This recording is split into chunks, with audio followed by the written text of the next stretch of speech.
हमारे यहाँ पे भी एक छोटा पप्पू है। इसके लिए मैं उनको कोटि कोटि उनका नमन करता हूं। आज तक इस तरीके की भाषा शैली का प्रयोग हिमाचल जैसी पवित्र देवभूमि में नहीं हुआ होगा।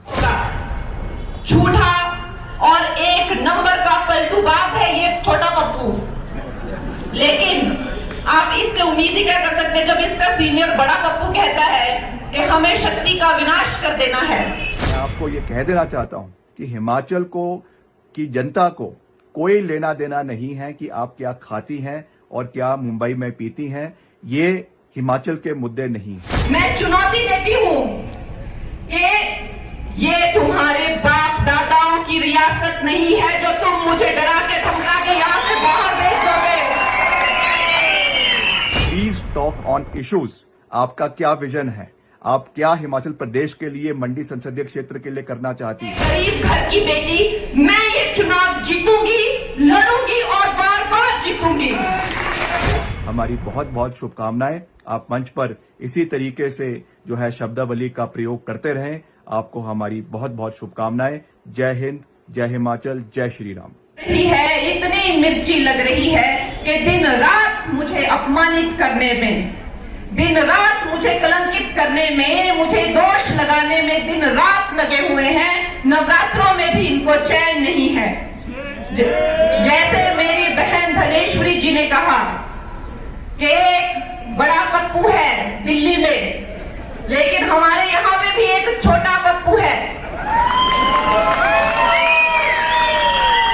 वो कहता है कि मैं गौ मांस खाती हूँ और उसके पास एक वीडियो है, तो वो वीडियो दिखाता क्यों नहीं है?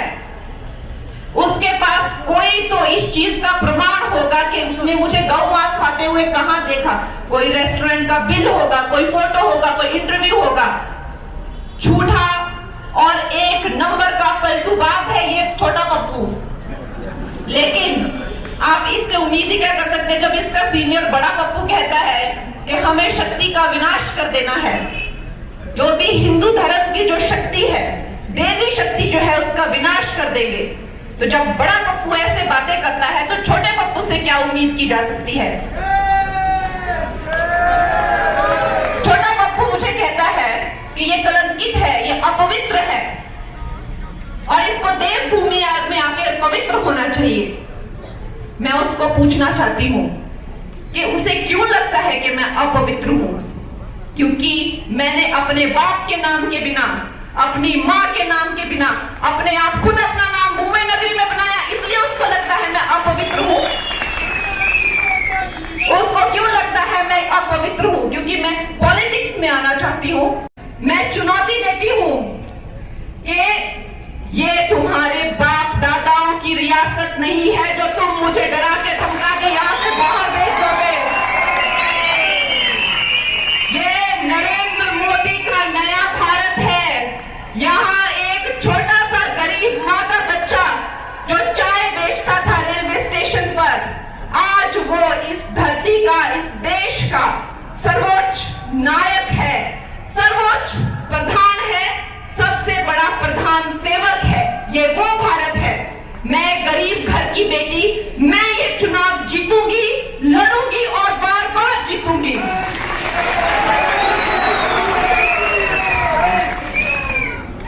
ऐसे राजा बेटा मुझे बहुत मिले हैं।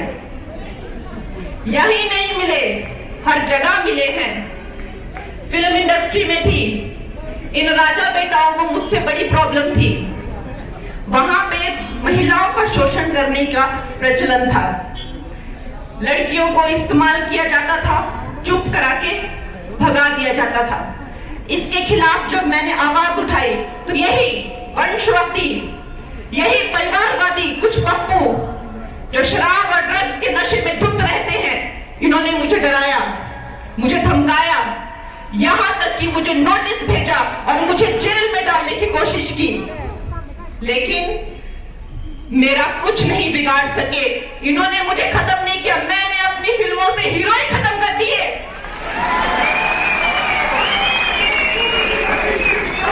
मैंने ऐसी ऐसी फिल्में बनाई जिनमें से मैंने हीरो ही खत्म कर दिए। और मेरा साथ किसने दिया? मेरा साथ इस भारत की जनता ने दिया।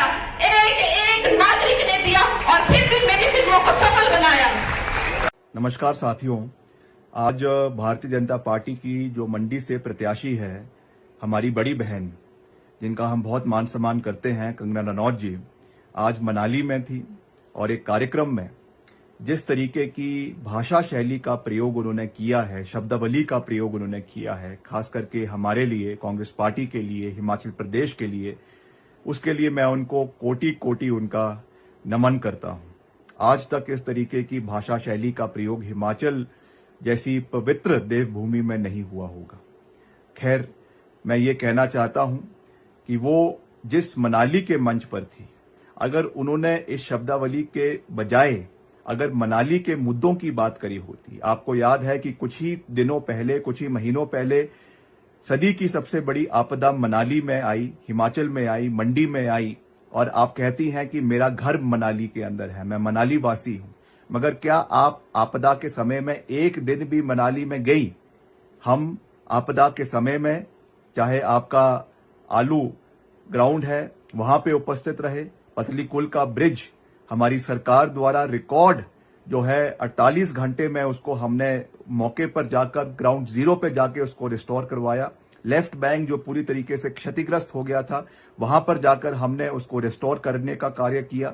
हम दिल्ली में जाकर केंद्रीय मंत्रियों से मिले, नितिन गडकरी जी को हम हिमाचल में लेकर आए, मनाली लेकर आए, और मनाली में उनको हमने जो है ग्राउंड जीरो की स्थिति से अवगत करवाया। मुख्यमंत्री जी ने उनको अवगत करवाया।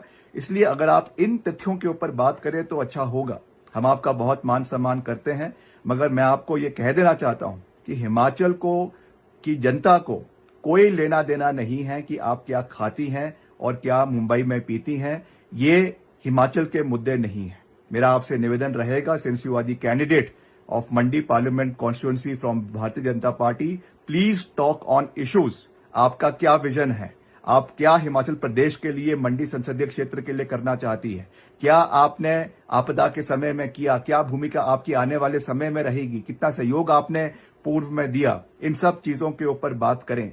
ये बिना मतलब की बातें जिनका प्रदेश के लोगों के साथ कोई सरोकार नहीं है, इस तरीकों की बात कर आप जनता का समय जो है वो व्यर्थ कर रही हैं। इसलिए मेरा आपसे ये निवेदन रहेगा, और खास करके प्रभु राम से, जिनका विशेष आशीर्वाद हम 22 जनवरी को अयोध्या में लेकर आए हैं, उनसे ये मेरी प्रार्थना रहेगी कि आपको सद्बुद्धि दे और सही मुद्दे जो हिमाचल सेंट्रिक इश्यूज है, उस क्षेत्र के लोगों के मुद्दे हैं, कुल्लू के, मनाली के, भुंतर के, बंजार के, सैंज के, सरकाघाट के और बल के, मंडी सदर के, रामपुर के, उन इश्यूज को आप उठाएं, और हम भी उनको, कांग्रेस पार्टी भी उनको आने वाले समय में उठाएगी।